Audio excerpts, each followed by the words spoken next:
Hi, this is Kim, and um, hmm, hmm. in this vlog, I wanted to share a point that I noticed myself doing, something that I've actually been doing, like, I guess for most of my life, and I've never realized it until now, just how weird it is. Um, so basically what I'm talking about is this tendency to, when you kind of look back on moments in your life or periods of your life, um, and this thing that I do is when I look back on more positive moments in my life, meaning positive as in sort of periods of my life where, for instance, when I was living alone by myself and I had my own sort of little house, and I was very much living on my own, being very independent, and I was like really taking care of myself. And because I had just gotten out of a relationship that was kind of abusive in a way, where I was mostly abusing myself or placing myself in certain situations that were abusive. And when I moved on my own, and when I was living on my own, it's like for the first time in my life, I was finally really taking care of myself, really supporting myself, nurturing myself, doing what's best for me. And it's like I had this sense of honor inside myself, this pride with myself, and I carried myself with confidence and just a joy of living. And so many things opened up within me that I never experienced in my life before, like joy, actually enjoying myself in my life, actually feeling settled, feeling comfortable, feeling at peace almost with myself. And it wasn't too long before I actually got into another relationship, the one that I am in currently. And the thing that happens with me when it comes to relationships, like romantic relationship, is that it kind of brings out the worst in me. And I go into these sort of patterns of self-abuse, self-suppression. It brings out those kind of programmings within my mind that I have developed since a very young age. However, with this current relationship, I am sort of actively working on changing that within myself, where I'm actively supporting and pushing myself to not accept that from myself anymore, like not accept my own abusive bullshit basically towards myself, not allow myself to suppress myself, but actually push myself to be expressive, to basically be and live all of those qualities and all of those expressions that were here for me when I lived alone. But something I've noticed is that whenever I think back about on that period of time when I was living by myself, I do that within this experience of melancholy, kind of thinking about it within the backdrop of my mind, this thought going on of, oh, that part of me is completely gone now. And oh, I wish I was like that now. And I screwed it all up. Look at me. I used to be my ideal self almost. I used to be confident, and I used to be self-expressive, and I used to be all these things that I know are my potential. It's my best self. But look at me now. I still go into these patterns that are not that ideal self, are not how I used to be. Why is it that now it's almost like I gave that all up and it's completely gone now. And how I am now is so much less than how I used to be. And so, I noticed myself doing that and I was like, oh, wait a minute. Um, this something kind of weird about that because obviously that was also me.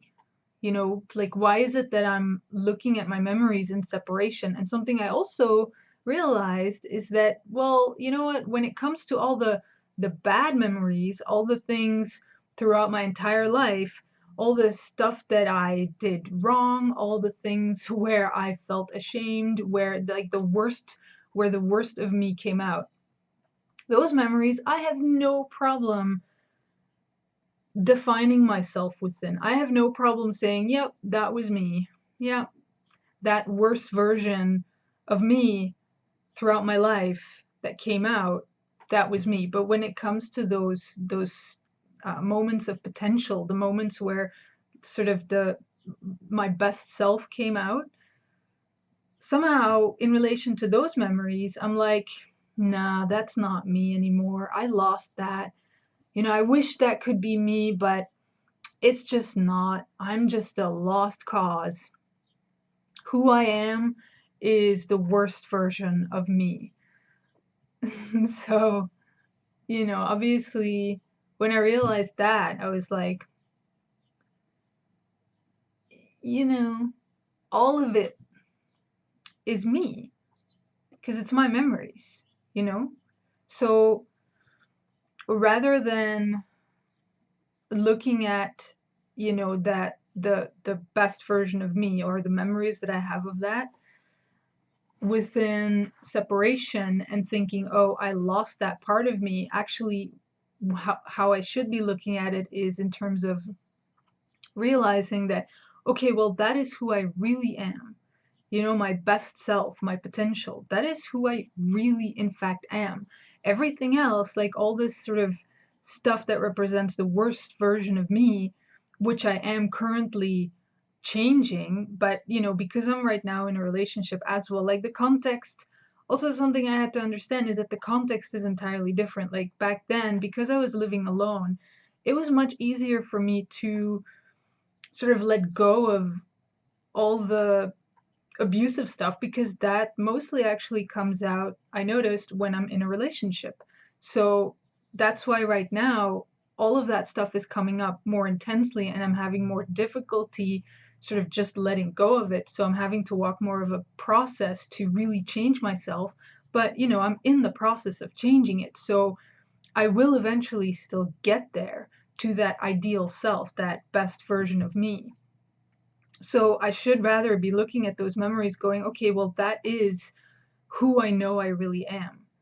And everything else is not the real me, is the stuff that, it's pre-programming, the stuff that I'm busy changing, the stuff that I'm walking through, that I'm facing and changing. And as long as I am supporting myself to change all of these patterns, I will eventually be my best self, be the best version of myself. So I should be honoring that memory as my real self rather than kind of using the memory against myself, basically always saying, you will never be this. This is not, you lost this.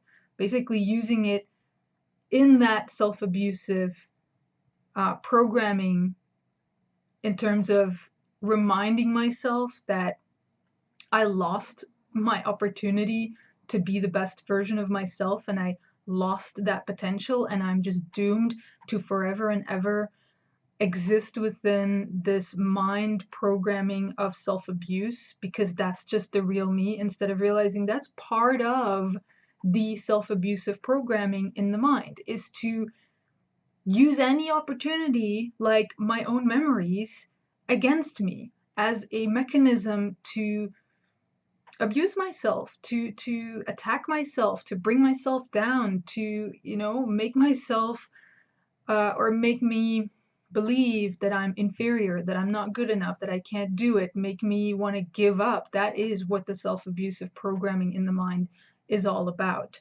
And that is simply what happens to trigger within me whenever I step into a relationship. So, it might take me a while for me to actually fully, completely change that as I'm in a relationship right now. But you know what? I've actually come a long way. And I know that if I'm just a little bit more supportive with myself, for instance, through using these memories as a point of reminding myself of who I really am, if I'm just a little bit more supportive with myself, it would be so much easier for me to just change, because at the end of the day, the thing I have to change is the fact that I'm not supportive with myself. So it's kind of a catch-22, and um, yeah, so it's kind of a little share of me and the process that I'm walking with myself, and also why um, on the banner of Courageous Heart on my channel, it says a safe haven for the real me and the real you, or the real you and the real me, because, that's very much what I'm working on with myself, is creating a safe haven, which means